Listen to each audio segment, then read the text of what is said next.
This is Optimal Finance Daily, episode 2600, How We Saved Multi-Millions, Part 2, by Go Curry Cracker of GoCurryCracker.com.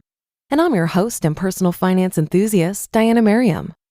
Welcome back to Optimal Finance Daily, where I read to you every single day of the year, sometimes longer posts, which is the case today. It's actually a continuation from yesterday, so if you haven't done so already, I'd recommend listening to yesterday's episode first. But if you're all caught up, then let's get right back into it and hear part 2 as we continue optimizing your life.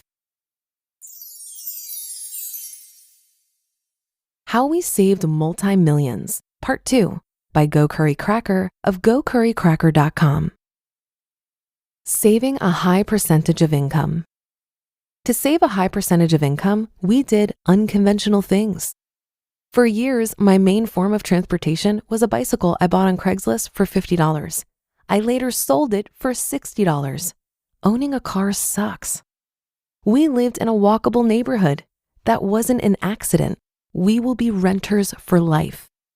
Winnie could win Master Chef. Gordon Ramsay, if you're listening to this, some of the best food in town comes from her kitchen. Not interested in doing unconventional things? Then math isn't the problem. None of this was ever a sacrifice.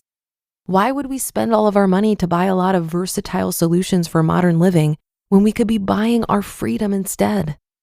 Take this same approach and apply it to every expense category, and saving a high percentage of income is the natural and repeatable outcome.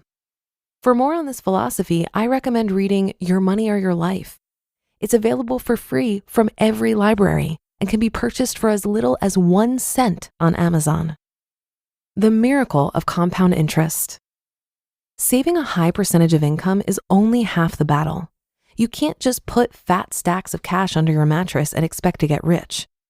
Those fat stacks of cash are best exchanged for assets that produce an income that has the potential to grow over time. For example, businesses. Just like Warren Buffett.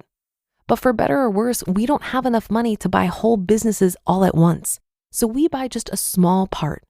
That's what stocks are, partial ownership of real living and breathing companies. Historically, American businesses have grown by an oversimplified 10% per year. More some years, less others. Stocks have fluctuated in value up and down by a much greater amount, but that's just the nature of a dynamic marketplace. Just like television, it's best to completely ignore it on a daily basis. The businesses themselves continue to innovate and strive for growth, and in the long run, the owners of those companies do well. How well? A while ago, my friend J Money invented a metric called the lifetime wealth ratio. It even made an appearance in the New York Times. In short, the ratio is your net worth divided by total lifetime income. Earlier this year, I downloaded my Social Security statement and calculated our lifetime wealth ratio, adjusted for taxes. The results surprised me. Even after 3 years of walking the earth and making babies, 100% of every paycheck we've ever earned since the age of 15 is sitting in our bank accounts. Every dollar spent on food and rent, every dollar lost forever to interest on a mortgage and student loans, every loss trying to invest in real estate and individual stocks, it's all been returned to us through the ownership of businesses. Here's another way to look at it. We could return to Seattle today and buy a house, fill it with furniture and flat screen TVs, buy a new Tesla to drive our baby to soccer practice and piano lessons, eat out for dinner a few times a week, and we would still be retired. What would you do if every dollar you've ever spent was magically returned to you? Would you still spend it in the same way? Would you still be complaining in Yahoo comments? That's the miracle of compound interest. Investing is scary or confusing? You don't know where to get started? This blog and others like it can help. Complaints. Here are a few of the complaints that popped up. Perhaps these aren't complaints so much as excuses. Number 1, you got lucky. If by lucky you mean we didn't spend all of our money on trifles and instead bought index funds, you're correct. Number 2, they must have gotten some kind of inheritance. This is true. We both inherited a love of reading and learning, a streak of independence, and a desire to never again be poor. I also inherited US citizenship. Number 3, they were able to graduate without student loans. Nope, not true. My student loan debt burden would put me in the top 5% of graduates today. Winnie's debt burden was much more modest because Taiwan has a more sane education system, but salaries are also much lower. I used 0% credit card balance transfers to help accelerate my student loan payoff. An interested person could do the same today. Number 4, they make money from their blog. Yup. In 3 years of blogging, we've managed to earn less than half of the minimum wage on an hourly basis. That ain't nothing to aspire to, but maybe you should start your own blog. Number 5, but taxes. It is possible to legally withdraw funds from your 401k before age 59 and a half without penalty, and tax laws are friendly to early retirees. Number 6, they want me to read their blog. The horror. I bet J.K. Rowling wants you to read her next book too. Hopefully our example can help you gain your financial independence. And number 7, last time you said you have only $1 million. Not really. We only need around $1 million to support our lifestyle. Speaking of last time, you complained about that too? Is this a pattern? If you've made it this far, you probably aren't a complainer. Welcome. I look forward to hearing about your journey to financial independence. You just listened to part 2 of the post titled, How We Saved Multi-Millions by Go Curry Cracker of gocurrycracker.com. And I'll be right back with my commentary.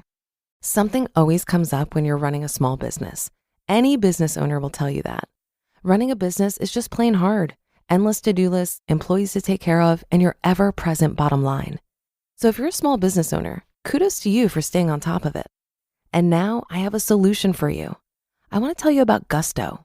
Gusto built an easier and more affordable way to manage payroll, benefits, and more.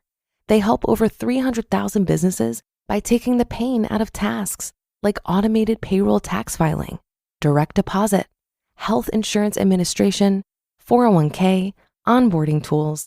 You name it, Gusto makes it easy. And they really care about the small business owners they work with. Their support team is attentive and helpful. And since money can be tight right now, you'll even get 3 months free. Just go to gusto.com/OFD and start setting up your business today.